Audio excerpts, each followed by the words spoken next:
नमस्कार प्यारे बच्चों, अब आप इस विषय के वीडियोस एक साथ भी देख सकते हैं। इसके लिए वीडियो के नीचे मेरी चैनल का नाम है, तो चैनल में जाके प्लेलिस्ट में जाएंगे तो इस विषय के वीडियोस एक साथ देख सकेंगे।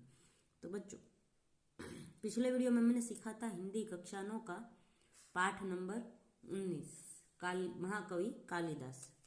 आज के वीडियो में हम इस पाठ का स्वाध्याय सीखेंगे। स्वाध्याय में सबसे पहला प्रश्न है, निम्नलिखित प्रश्नों के एक एक वाक्य में उत्तर दीजिए। तो पहला प्रश्न है, कालिदास के जन्म स्थान का नाम बताइए। कालिदास के जन्म स्थान का नाम है उज्जैन। दूसरा है, मेघदूत का नायक कौन है? तो मेघदूत का नायक एक यक्ष है। तीसरा प्रश्न है, विक्रम संवत का प्रारंभ किसने करवाया था? तो जवाब होगा, विक्रम संवत का प्रारंभ उज्जैन के राजा विक्रमादित्य ने करवाया था। दूसरा प्रश्न है, निम्नलिखित प्रश्नों के 3-4 वाक्यों में उत्तर लिखिए। तो पहला प्रश्न है, कालिदास की अज्ञता किस बात से प्रकट होती है? तो जवाब होगा, निरक्षर अनपढ़ कालिदास पेड़ की जिस डाल पर बैठे थे उसी को काट रहे थे। उनके इसी कार्य से उनकी अज्ञातता प्रकट होती है। दूसरा प्रश्न है, विद्योत्मा का परिचय दीजिए। तो जवाब होगा, विद्योत्मा राजा शारदानंद जी की पुत्री थी। वह गुणवती, विदुषी और बहुत सुंदर थी। उसके रूप, गुण और ज्ञान की प्रशंसा दूर दूर तक फैली हुई थी। उसे अपने रूप, गुण और ज्ञान का बहुत घमंड था। उसने घोषणा की थी कि जो व्यक्ति उसे शास्त्रार्थ में पराजित करेगा उसी के साथ वह विवाह करेगी। तीसरा प्रश्न है, महाकवि कालिदास की कृतियों के नाम दीजिए। तो महाकवि कालिदास की कृतियों के नाम है ऋतु संहार, मालविकाग्नि मित्र, विक्रमोर्वशीयम, कुमार संभवम, मेघदूत, रघुवंश और अभिज्ञान शाकुंतलम। और इसके अलावा इस पाठ से प्रश्न पूछे जा सकते हैं।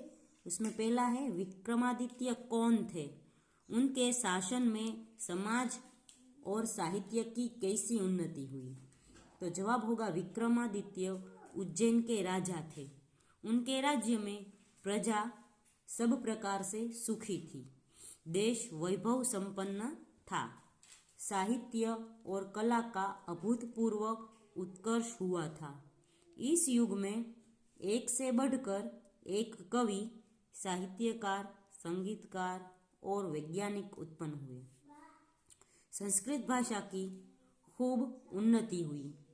राजा विक्रमादित्य ने समय समय पर सोने के सिक्के चलाए। विक्रम संवत भी उन्होंने ही चलाया। इस प्रकार राजा विक्रमादित्य के शासन में देश की सभी क्षेत्रों में प्रगति हुई।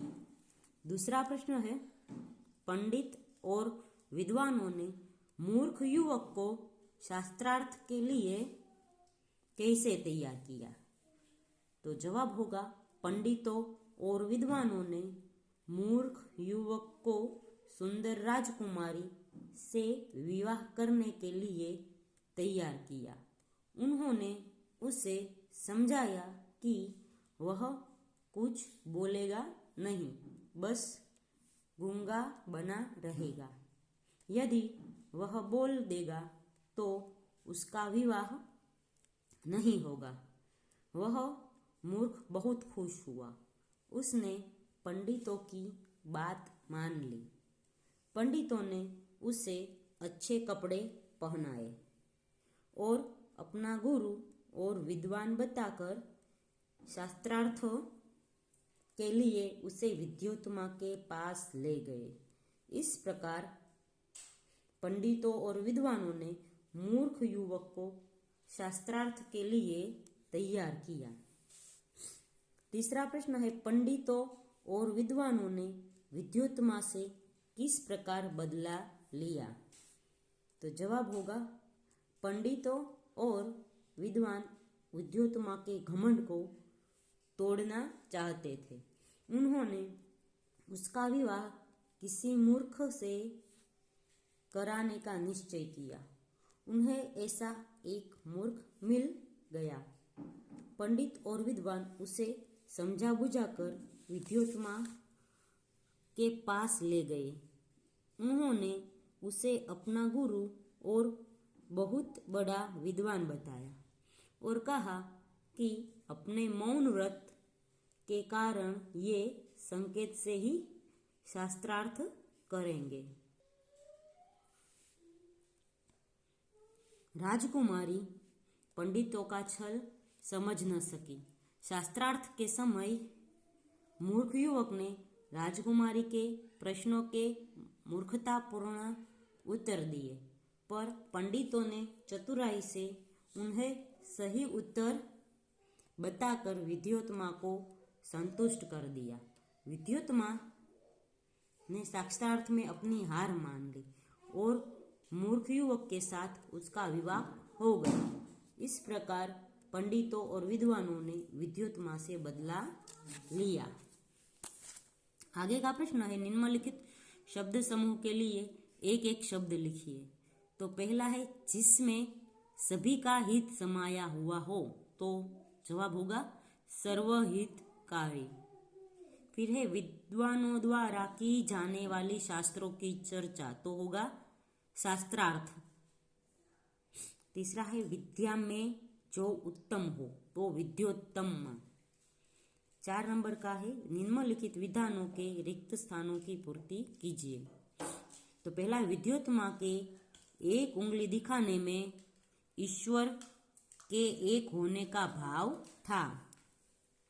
दूसरा है सृष्टि का निर्माण 5 तत्वों के मेल से होता है। चौथा है ऊँट की बोली सुनकर मूर्ख युवक उट्र उट्र बोल उठा। तो बच्चों यहाँ पर पाठ का स्वाध्याय खत्म होता है। अगले वीडियो में हम नवा पाठ सीखेंगे।